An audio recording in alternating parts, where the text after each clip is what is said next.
Testing, testing, testing, testing.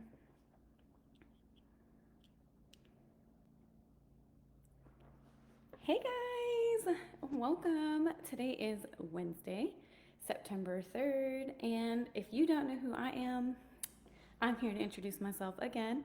So my name is Ariana, and I am with You and Me Events.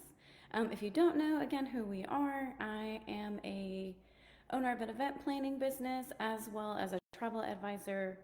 And so today I'm going to bring to you some information about room blocks and what that means, what it entails, why we do them, all that kind of thing. So, again, for those of you who don't know me, my name is Ariana, and we're going to dive into this and we're going to do a let's get real moment. So, let's start first. What is a room block? A room block is generally something that you're going to reach out to either your travel advisor or seek a travel advisor, or if you really want, you're going to do it on your own, but highly don't recommend that. There are lots of legalities in these, so you're going to want to work with someone who actually knows what they're doing, understands on how to read the contract, and of course, who's going to search out and get the best kind of information for you that we are going to provide you those best answers. So typically, whenever you're going to travel with a group, so whether that be a family trip, whether it be a corporate trip, and then of course a destination wedding, which is something that we specialize in, if you think you're going to need a minimum of 10 rooms, then you would try to secure a group rate, which is where that room block comes from. So there's a few different type of room blocks. There's going to be a contracted room block, there's going to be a non-contract option, and then there's going to be an express group.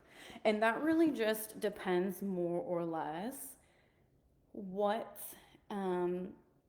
platform your travel advisor is going to use. So in the form of, let's say, your family is looking to, travel and they're going to go to an all-inclusive and they're going to be looking at about 15 to 20 rooms. Now, this would be something you would want to probably contract depending on if you want everyone to have the same rates. The biggest deal with a contract, though, is that you're going to have to upfront the cost of those deposits. Now, deposits come in the form of a few different options. They can be a price per person that has to solidify a contract, or they can be a price per room.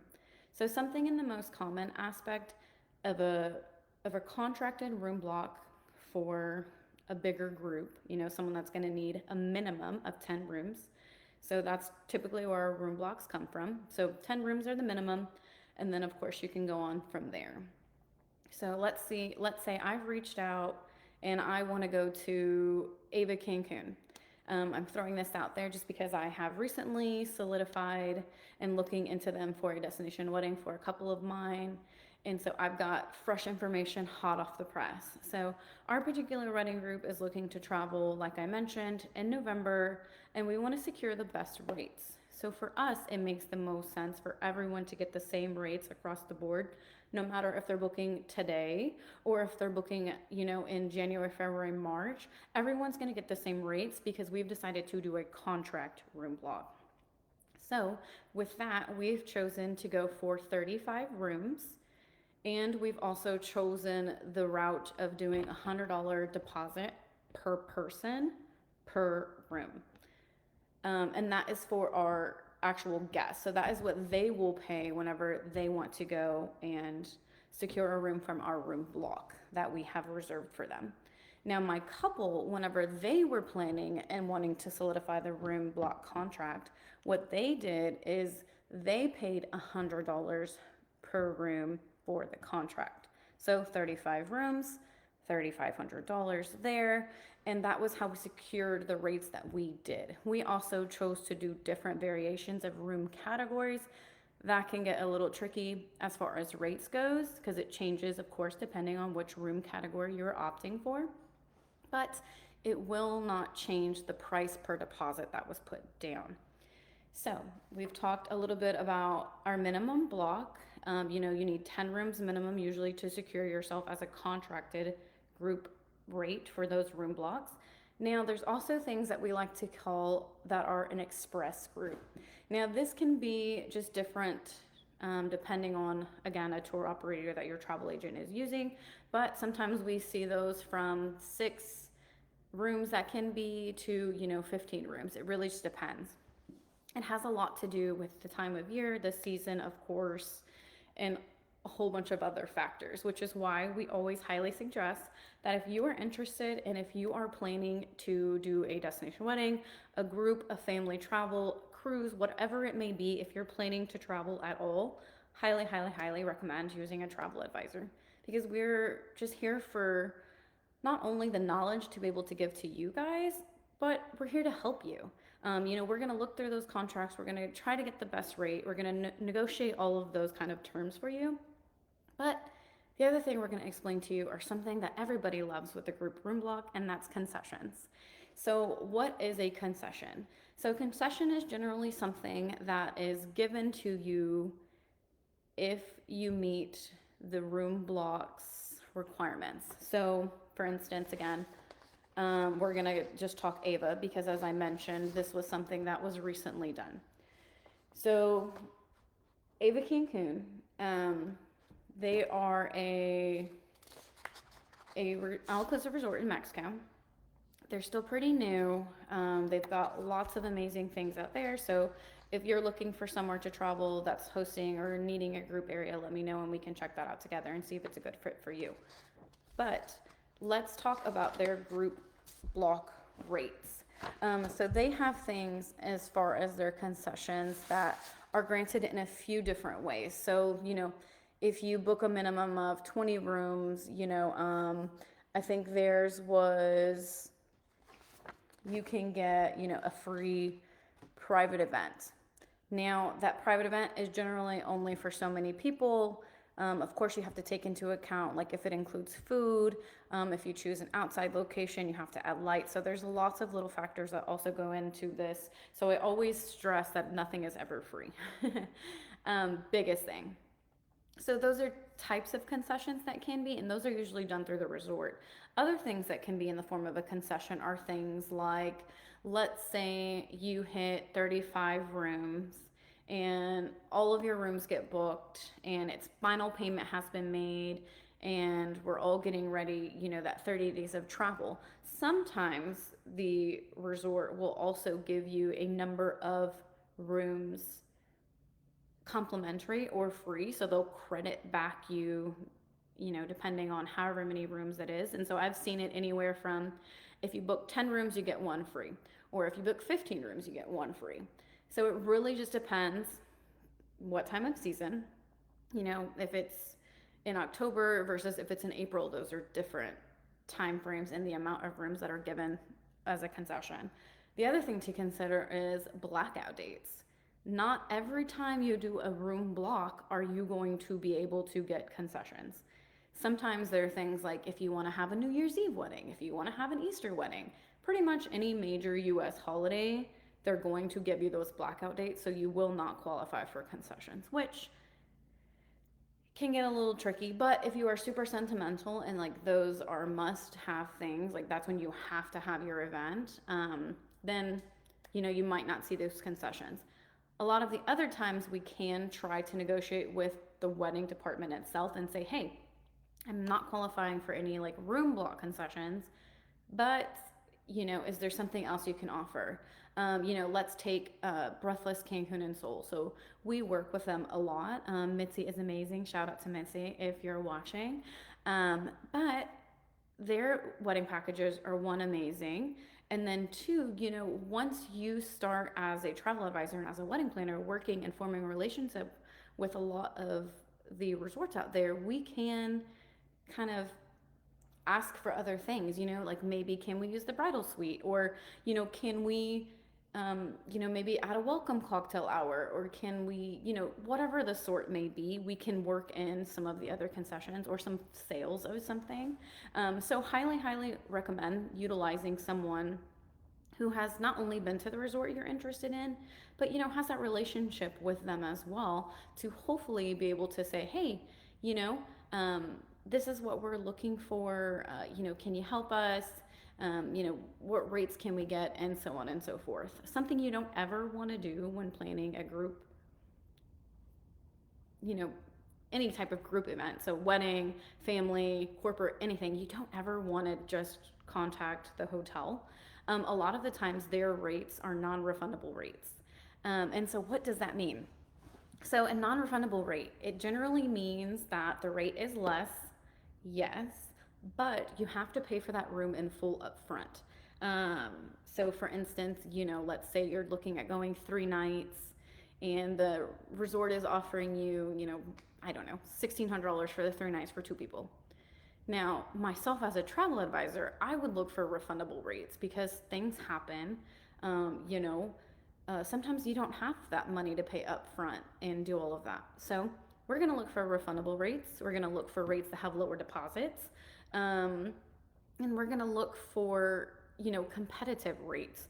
So that's something to also consider whenever you're looking at securing a room block or talking about, which option should you go for and why to utilize a travel advisor. Because we have you guys in mind. Like, not to say that we don't love the resorts and who we work for, and who we kind of partner with, but all in all, like, we are here for you guys and as the client, and we want to do what's best for you. And so, in the long run, I always think refundable rates, lower deposits. Of course, concessions are amazing because who doesn't want things, that could potentially complimentary or that you could see and get those kind of monies back. But we also want to think in the line of your guests and kind of like what can they afford, um, what is feasible for them, because a lot of the times, especially if you're doing things short, last minute kind of booking, somebody may not have $1,800 to just, pay down. And in the long run, let's say we can do $100 deposit and then split the rest into payments, with typically final payment doing final payment being about 30 days before travel. So that's typically how I like to set up our deposits and our room blocks. Um, so we've talked a little bit about what a room block is, kind of what a concession might be. As I mentioned, concessions vary across the board. It has a lot to do from when you're booking, when you're traveling, what the resort is, who the umbrella is as a whole that the travel advisor is going to be utilizing, as meaning like a tour operator. We talked about why to possibly not book direct and find somewhere that has a little bit more feasible details for you and your guests that are going to be traveling. So now we're going to move to rates. So whenever you're booking a room block, and I'm sure those of you who look into travel at all or who go and just experience different price shopping, that rates change daily. And it's the same thing, just across the board. Like the website can have a certain rate, and then Expedia can have a different rate, and so on and so forth, just depending on whoever you're Googling and researching. Booking can have a different rate. Priceline has a different rate, but they all change daily. So that is the biggest thing with a room block. A room block is to lock in rates that will be the same throughout the entirety of our contract. And that's the other big stress point, is a room block is a contracted rate. So this is something that we typically have to pull those rooms off the market, and now they are ours. And we are going to then have our guest take them off the market from within our block. So usually how this is done is how we mentioned. So the couple or whoever's taking lead as a host, to be and do a room block, will be the person that's upfronting that cost. Once, let's say, Aunt Susie comes in and books her room and puts her deposit down, that deposit is now moved over into what we call a bank, right? So the bank is then sitting there and it's collected and it's used. And now, let's say all 30 of our rooms have been booked by our family, our friends, whoever's traveling with us. So that money that has been collected into the bank, that was the deposit from the couple, is now either turn and refunded, and the couple can just use it as they see fit. Some people use it for the wedding, but majority of the times most people use that and then pay for their particular room. So they're not having to turn around and pay more money out of pocket since it's just sitting there and being gathered. Now, how concessions work. So all of our rooms have been booked, everybody has paid in full. You can now begin to see and the final invoice typically has been paid, for all of our weddings, because that's also typically due about 30 to 60 days in advance of any type of event. So corporate, wedding, whatever it may be. Once it's paid in full, we can then start to see what our concessions and things that we have allotted, because they always goes based off paid in full and total numbers. So let's say we ended up with the 35 rooms, and our concession was you were granted one room for every 12 rooms. So 35 divided by the 12 should give you about 3 free rooms.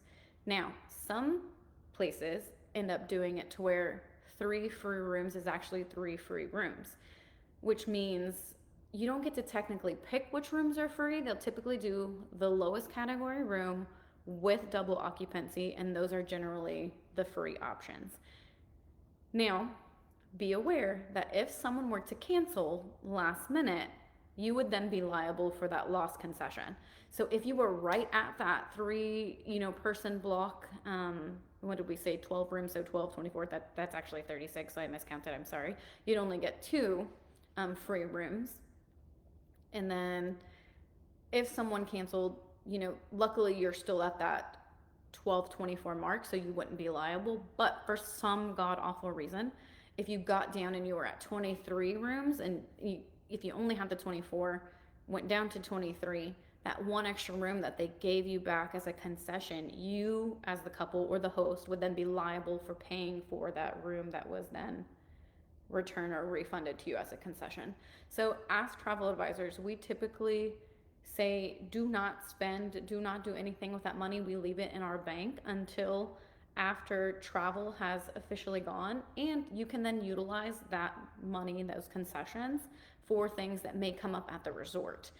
So sometimes there's last minute fees. Couples love to add things like, maybe you wanted the welcome sign, or you decided you wanted to add flowers or something that you didn't already do before.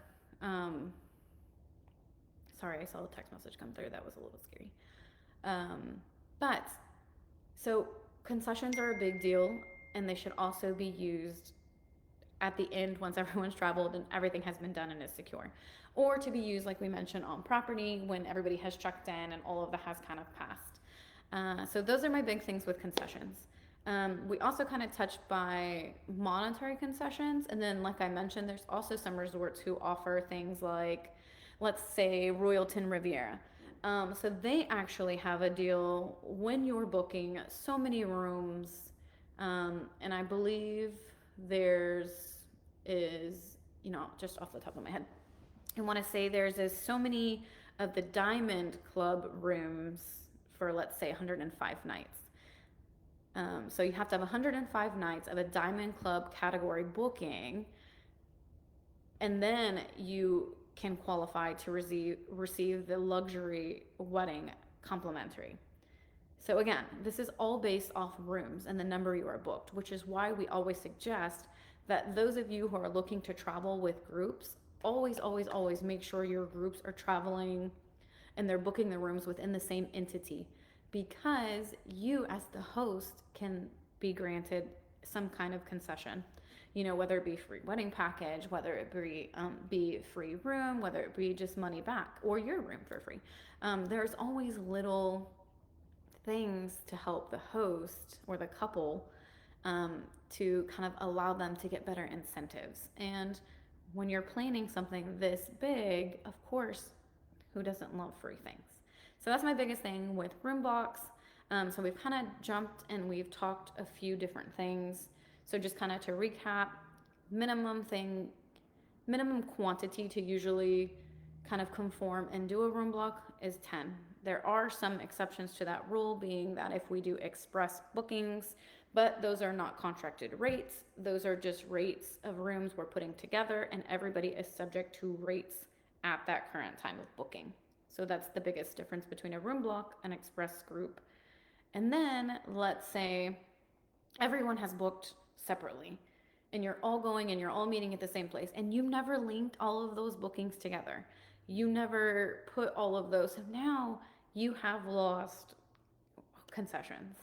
So you probably booked 20 rooms, or you ended up going and there's like a family that everybody's coming and everybody's attending and you didn't even think to put all those rooms together. So now you've left money on the table.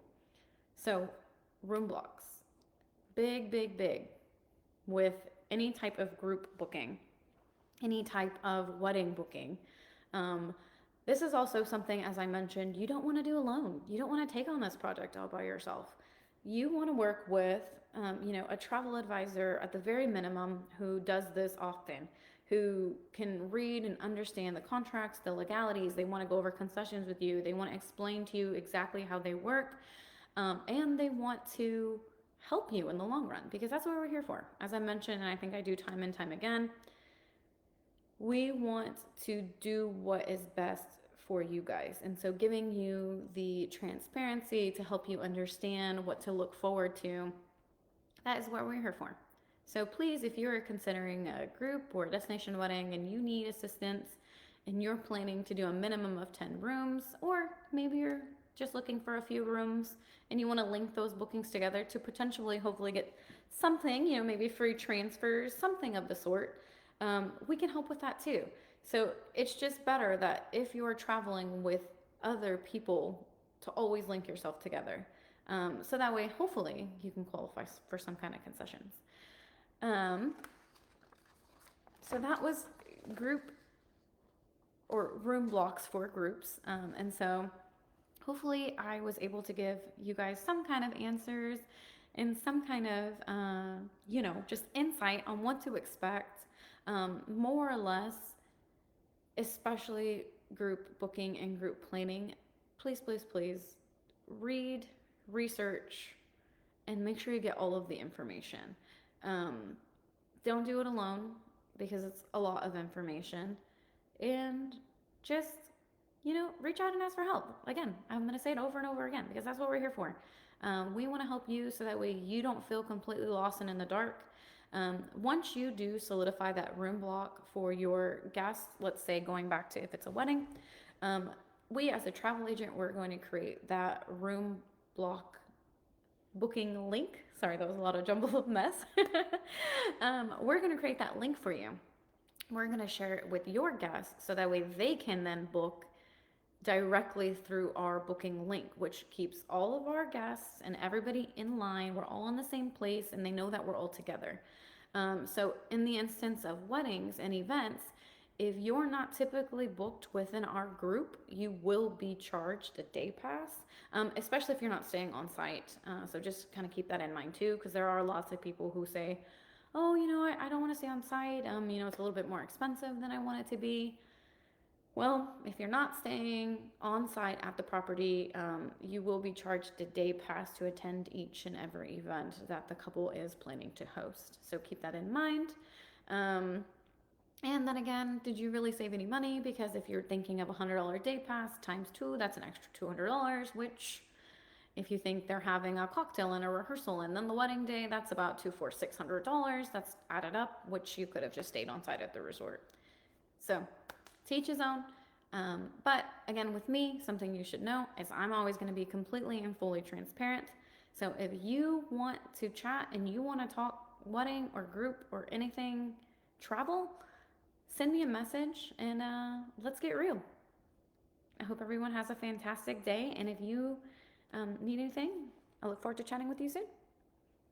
Bye.